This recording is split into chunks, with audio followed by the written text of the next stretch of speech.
Flashing with me. How you guys doing tonight? How's everybody doing?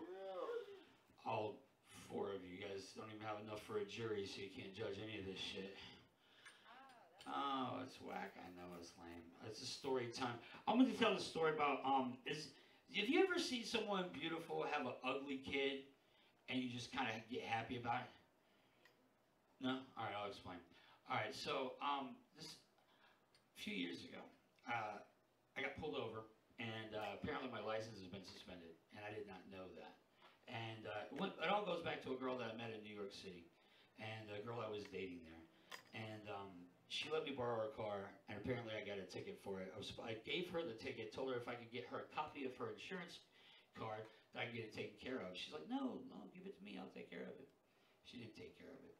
So I found out that I owed $5,000 to the state of New York to get my license back. And I was like, holy shit. So, you know, we lose track with somebody, you go back. I jumped on Facebook immediately, find this bitch. Then I realized that she a couple of kids since I seen her. So I had to do the math, make sure they weren't mine.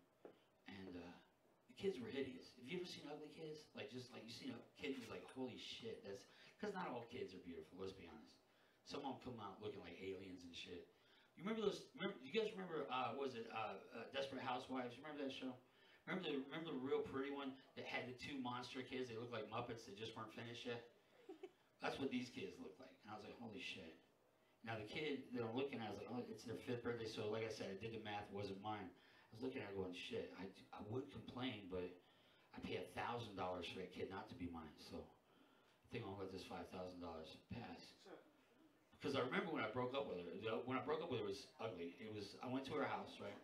And because I wasn't gonna do, I wasn't gonna break up with her, via text messages. Because that's what back when the phones were like, you had to do 1, 2, 3, 1, 2, 1, like the T9, I think it was called, whatever it was. We didn't have regular text messaging back then. So it was gonna take an hour for me to break up with her via text message. So I went to her house, try to be, an adult about it and shit. So I broke up with her right there, but in her apartment in New York City. It was on 5th Avenue, 13th Street. Have you ever been to an apartment in New York City? You know those little hallways that lead to the door where it only fits like one person? Well, as I'm done breaking up with her, I try to get out of there. She does this dance pose. She was like a Broadway dancer. She does this dance pose. It blocks me in. I was like, holy shit. So I'm like, how am I going to get out of here? Because I went to like grab her. She's like 110 pounds soaking wet, but she was strong as shit. I couldn't move her. And then she started screaming. I was like, whoa, I'm not going to get domestic violence charges. It's crazy. So I went and I was like sitting there, in the living room, looking around, and it was summertime because the window right by the couch was open, and that's where the fire escape was. So that was my bright idea. I was going to do it on the fire escape. Now you got to remember, it's like 3 o'clock in the fucking morning. It's all awkward and shit. So I just make a mad dash for the damn fire escape. I run down the fire escape like I'm Indiana Jones running from the ball and shit. Right, I get down to the bottom. I do the whole slide down thing like in the movies. I drop down. And I'm like, look around. I'm like, oh shit, I'm in this courtyard of the apartment building. I see the door. I try to open the door. There's nothing there. So I'm like, shit. I see the trash dumpster. So I climb over the dumpster, climb over the gate, drop down on the 13th Street. I'm like, okay, there's 5th Avenue. How the fuck did she beat me downstairs? This is crazy. So I'm like, holy shit. So I did what I needed to do. I ran around the block, got on the train, went back to my house in Queens. Now, the whole way there, you got those phone service, anything like that. I get off, I got like 14 voicemails, like 3 or 4 text messages. I'm like, how did you do the 1 through 3 thing so fast? So I just I put the phone away. I'm not going to deal with this shit. I didn't want anything to do with it. So I get up the next morning, there's more voicemails. I got to delete the voicemails, right? And if you remember, some of you guys might be old enough to remember back in the day, you had to listen to the whole message before you could delete it. You couldn't just push, 3 and delete. This is a work in progress, I guess, So I'm like, shit. So as I'm listening to these messages, I get a phone call from her. I'm like, shit. I'm like, listen, what part of I don't want to be with you don't you understand? She's like, well, I was just calling to let you know that I threw up last night and I got sick and I threw up blood all over my pillow and you're the only one that I could think that could come and help me. I'm like, that sounds like a trap. So I'm like, what do you do? Because my first instinct was just to hang up on her. My second instinct was to curse at her and then hang up on her. And then I realized I was the last person to see her alive at 3 o'clock in the morning. I've watched way too many CSIs. You know I'm going to be a person of interest.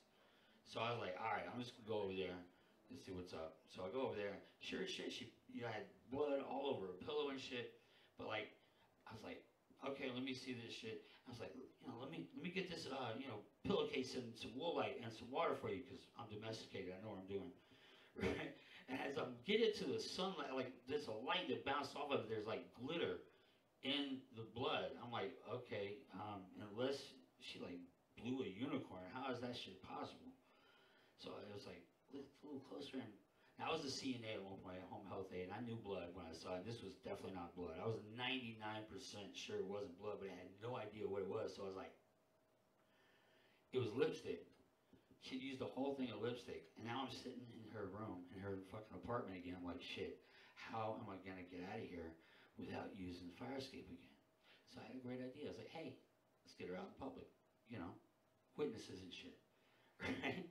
So I was like, hey, let's go to your favorite restaurant. It's right down the street, and here's the funniest thing. The restaurant itself was called Assault and Battery. It was a fish and chip place, which is exactly what I was trying to avoid, you know what I'm saying? So I was like, let's go there, and we go there, and so we're sitting there, and I just look at her, I was like, listen, this ain't gonna work, all right? There's two things I gotta tell you. First of all, you didn't know this, but I was a CNA. I know the difference between blood and lipstick, and the second thing is, you're paying for this meal. Boom, left, bounced, never saw the bitch again. Thank you very much. That's my story of time.